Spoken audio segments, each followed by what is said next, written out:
November 14th, 1967.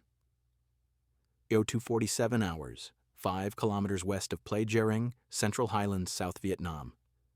The jungle breathes in darkness, not the darkness of a moonless night back home. This is something else entirely. This is a living, suffocating blackness that presses against your eyes that makes you question whether they're even open. The canopy overhead blocks out the stars, the moon, everything. In this darkness, a man can stand 3 feet away and you'd never know he was there. Captain James Bo Gritz knows this darkness intimately. He's been sitting motionless in it for 3 hours now, his back against a teak tree, his Starlight scope resting across his thighs. Around him, invisible in the blackness, 12 men of his mobile strike force, Mike Force, wait with the same practiced stillness. Montagnard tribesmen mostly, hand-picked warriors who can read the jungle like other men read newspapers. But tonight, they're armed with something the jungle has never seen before. Gritz lifts the Starlight scope slowly, deliberately. Every movement is calculated to make no sound. The device is heavy. 7 pounds of classified technology that cost more than a new Cadillac. He presses his eye to the rubber cup and flips the switch. The jungle explodes into green, not bright green, a ghostly phosphorescent green that turns the world into something from another planet. Trees become pale pillars stretching into a gray-green void. Vines hang like frozen lightning. And there, 200 meters down the trail, movement. The ANPVS-2 Starlight scope amplifies ambient light. Starlight, moonlight, even the faint bioluminescence of jungle rot by 40,000 times. What the naked eye sees as absolute darkness becomes, through this scope, a visible world. The NVA don't know these devices exist. They don't know that Americans have just turned night into day. Gritz counts the figures moving along the trail, 15, 20. They keep coming, 30, 40. A full company, moving in double-file column, weapons slung, talking in low voices. They own the night. They've always owned the night. He lowers the scope and taps twice on the shoulder of the man to his left. The signal passes silently through the team. 40 meters to his right, invisible in the darkness, Sergeant First Class Robert Howard receives the signal. Howard's hand moves to the firing device in his lap. 3 wires run from it, snaking away into the blackness toward the trail. Each wire connects to an M18A1 Claymore mine. The Claymore is American ingenuity distilled into 2 pounds of C4 explosive and 700 steel ball bearings. The curved rectangular mine sits on small scissor legs, aimed precisely at the kill zone. When detonated, those 700 ball bearings blast outward in a 60-degree arc at 4,000 feet per second. The kill radius is 50 meters. The casualty radius is 100. 3 Claymores, overlapping their fields of fire, can shred an entire platoon in the time it takes to blink. But timing is everything. The NVA column keeps moving. Gritz counts seconds, calculating. He needs them bunched. He needs them in the kill zone. The 30-meter stretch of trail where all 3 Claymores converge their hell. Too early, and half the column escapes. Too late, and they're past. 50 men now. 60. The lead elements enter the kill zone. They're still coming. The middle of the column passes the center point. Gritz raises his hand. Invisible in the darkness, he can hear them now, the rustle of equipment, the shuffle of boots on dirt, a cough. Someone speaking in Vietnamese about wanting to stop for water. His hand drops. The night detonates. 3 synchronized explosions rip through the darkness, so close together they sound like one sustained thunderclap. The muzzle flash of 2,100 ball bearings creates a strobe light effect, one frozen instant where Gritz sees everything. NVA soldiers suspended in midair, weapons flying, bodies torn apart, the trail disappearing in a cloud of shredded vegetation and red mist. Then darkness again. Absolute. Total. And the screaming starts. The screaming lasts less than 30 seconds. Then silence. The terrible silence that follows violence, broken only by the ringing in ears and the soft patter of debris falling through leaves. Gritz doesn't move. None of them move. This is the critical moment, when surviving NVA soldiers are disoriented, when they're trying to process what just happened, when they're most dangerous because fear makes men do unpredictable things. He raises the Starlight scope again. The green-lit world reveals chaos. Bodies sprawl across the trail in positions no living person could hold. 30, maybe 40 dead or dying in the kill zone. But the rear of the column, 15 or 20 men who were far enough back to survive, they're scattering, running blindly into the jungle, crashing through undergrowth, desperate to escape the invisible enemy. "Let them go," Gritz whispers. The words carry just far enough. "Let them tell the story." Because that's the real weapon tonight. Not the Claymores, not even the Starlight scopes.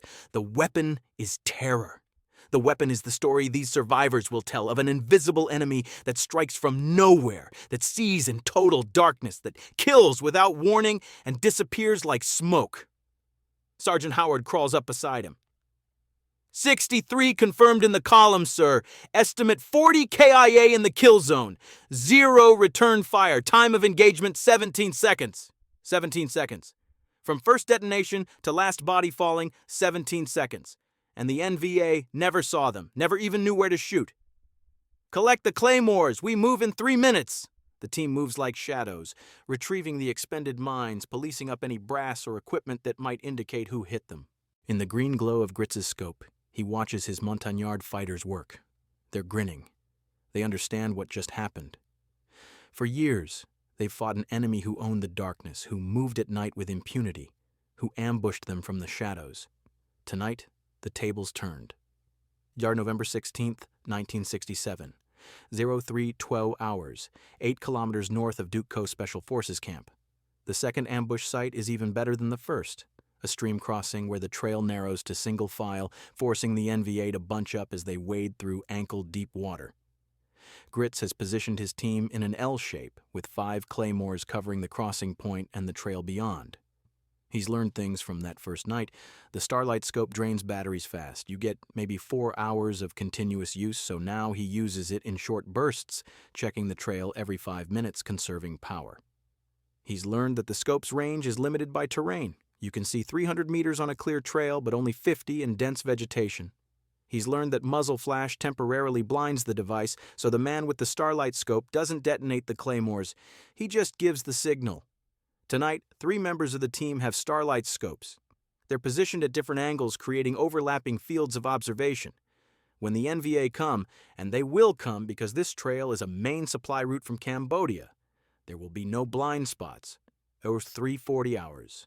The lead scout appears in Gritz's scope, moving carefully, weapon at the ready. Smart, cautious. He's maybe 200 meters out, checking the trail ahead. Behind him, nothing yet.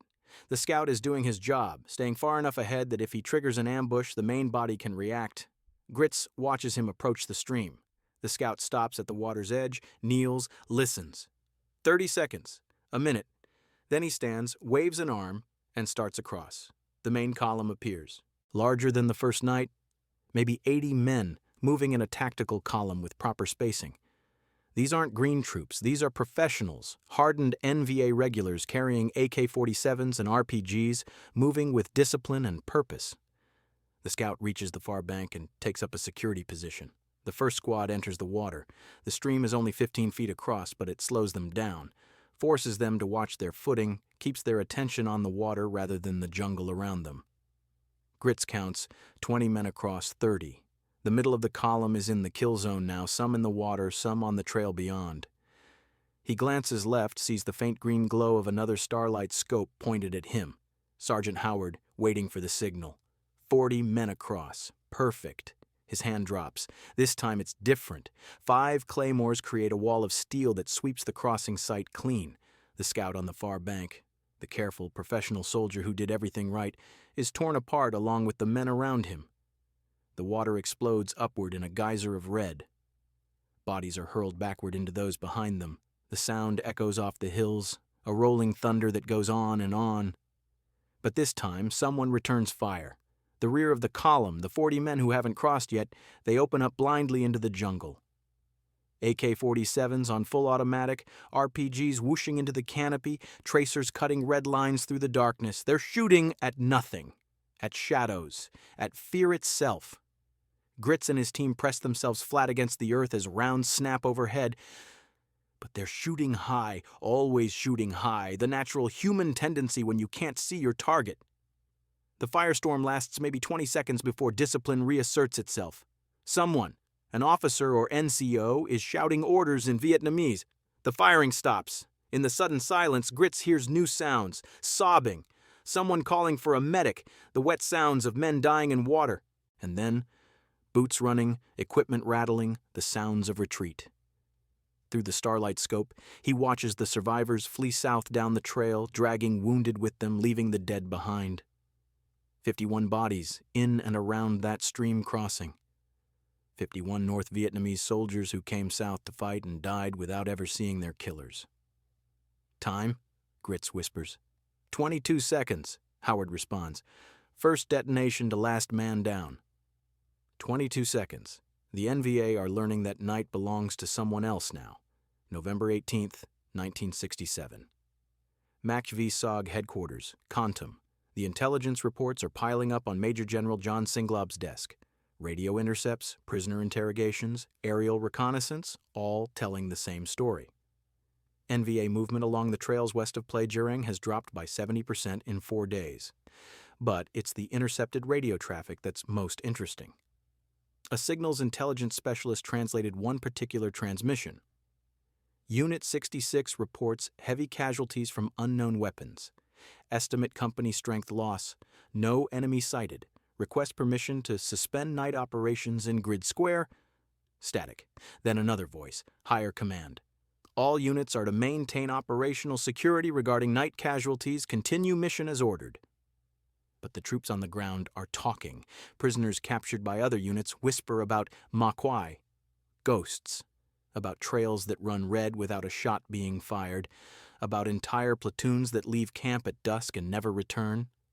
The stories are spreading faster than command can suppress them. Singlob pulls out a map, marks the ambush sites. 6 in 5 days, all within a 15-kilometer radius, all on known NVA infiltration routes, all at night. He does the math, estimated 187 NVA killed, 0 friendly casualties, and Captain Bo Gritz's Mike Force is just getting started. Shab, November 19th, 1967, 0156 hours, Trail Junction near the Ia Drang River. This time, Gritz has positioned his team at a Y intersection where 3 trails converge. He doesn't know which trail the NVA will use tonight, so he's covered all 3. 9 Claymores total, arranged in a wagon wheel pattern with overlapping fields of fire. It's ambitious, maybe too ambitious, but the NVA are getting cautious. They're varying their routes, splitting into smaller groups, moving faster. They're adapting. So he has to adapt faster. Tonight is different in another way. Gritz has 3 Starlight scopes operational, positioned to cover each trail approach.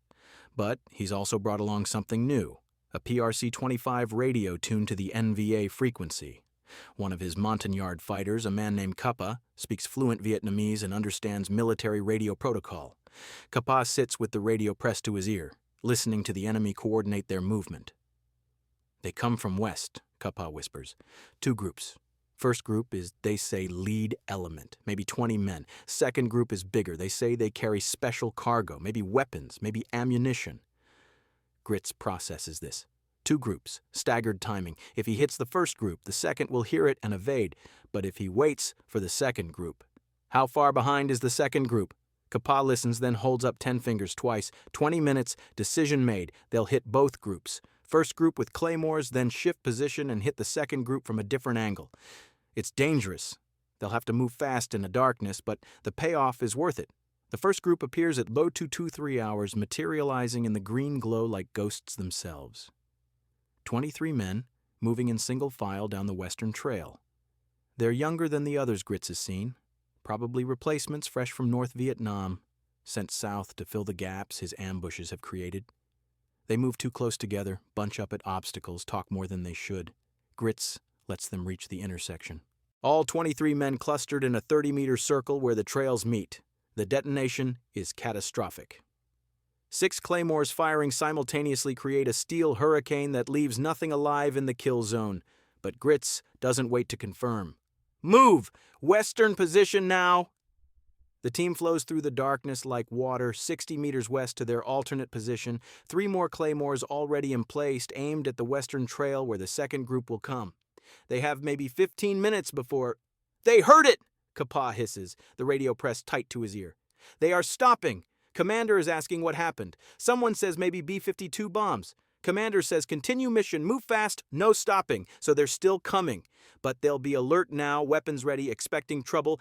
At 0241 hours, they arrive, not walking this time, moving at a combat jog, weapons at the ready, spread out in proper tactical formation, 47 men with heavy packs carrying ammunition boxes and what look like mortar tubes.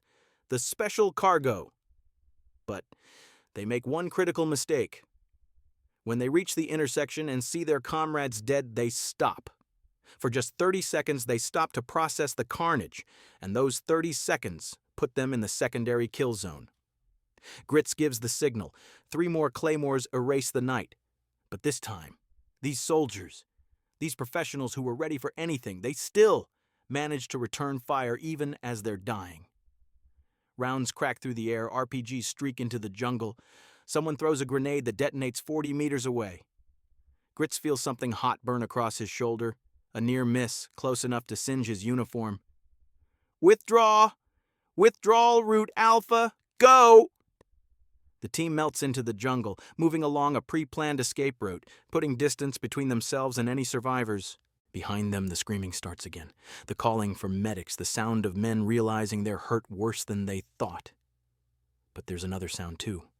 Sobbing. Not the sobbing of wounded men, but of broken ones. Men who came to fight and instead found hell waiting in the darkness.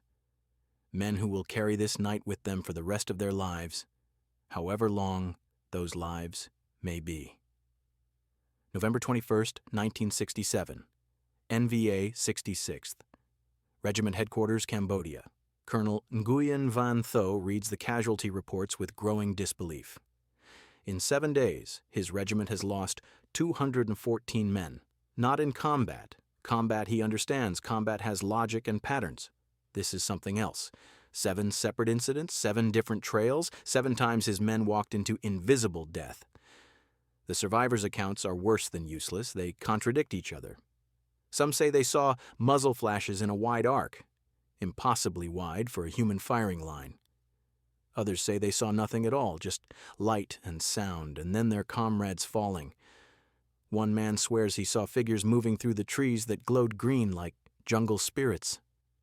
The political officer dismisses this as superstition, but Tho knows his men. These are not peasant conscripts who jump at shadows. These are hardened soldiers, veterans of years of fighting. And they're terrified. He looks at the map, at the marked ambush sites, all clustered around Plagereng, all at night, all using what his intelligence officer speculates might be command-detonated explosives and possibly new optical devices for night observation. Tho has a decision to make. He can continue operations as ordered, accepting these casualties as the cost of war. Or he can request permission to restrict night movement in this sector, to move his supplies during daylight hours when they can at least see their enemy. It's not a decision he wants to make. Daylight movement means exposure to American air power. But night movement now means this. He picks up the radio handset to call division headquarters. In 7 days, one American captain with a handful of Montagnard fighters has done what months of B-52 strikes couldn't do, made the NVA afraid of the dark. November 23rd, 1967. 1400 hours, MACV-SOG Forward Operating Base, Kontum. Captain Bo Gritz sits in the debriefing room, his shoulder freshly bandaged from the graze 2 nights ago. Across from him, Colonel Robert Rowe leans back in his chair, a captured NVA document spread on the table between them. The document is 3 pages, typed in Vietnamese, stamped with official seals. The translation sits beside it. Read paragraph 4 again, Rose says. Gritz reads, effective immediately, all units operating in grid squares YA 750 through YA 820 are restricted from conducting movement operations between the hours of 1900 and 0600. Daytime movement will utilize maximum dispersion and maintain constant air observation. Unit commanders who violate this order will be subject to disciplinary action. The enemy has deployed new weapon systems that provide them with significant advantages during night operations. Until countermeasures can be developed, night movement in the specified sectors is suspended. The document is signed by a senior colonel at B3 Front Headquarters, the NVA command controlling all operations in the Central Highlands. "You know what this means," Rose says, tapping the paper. "In 1 week, you've forced them to surrender the night. For 3 years, Charlie owned the darkness. He moved at night, attacked at night, resupplied at night. Now, in a 15-kilometer sector, he's afraid to leave his bunker after dark." Gritz doesn't smile. He's thinking about the 214 men who died on those trails. Young men, most of them. Soldiers following orders, walking into death they never saw coming. There's no joy in that, regardless of which flag they fought under. "It's the Starlight scopes, sir. They're the game changer. Without them, we're just guessing in the dark. With them..." He pauses. "With them, we can see them coming from 200 meters out. We can count them, track them, wait for the perfect moment. They're fighting blind and we're not." "I know. I've already sent a request up to MACV for 50 more scopes. Every Mike Force team, every MACV-SOG recon unit, every ranger company, they all need these things." Rose stands, walks to the map on the wall. "But I want you to understand something, Captain. This isn't just about technology. We've had superior technology for years. What you did was combine that technology with tactics, with terrain knowledge, with psychological operations. Those survivors you let go? They're spreading terror faster than Radio Hanoi spreads propaganda." He points to intercepts pinned to the map. "We're picking up chatter from NVA units as far as 50 kilometers away talking about the ghost soldiers of Playgering. Some units are refusing night missions. Others are demanding extra security details just to move supplies. You've gotten inside their heads." Now, December 3rd, 1967. Night. Somewhere in the Central Highlands, 10 days after the last ambush, and the trails are quiet. Gritz watches through his Starlight scope, has been watching for 4 hours, and has seen nothing. No movement, no NVA columns, no targets. They're following the order. They've seeded the night. Beside him, Sergeant Howard whispers, "Think they'll ever come back?" "Eventually.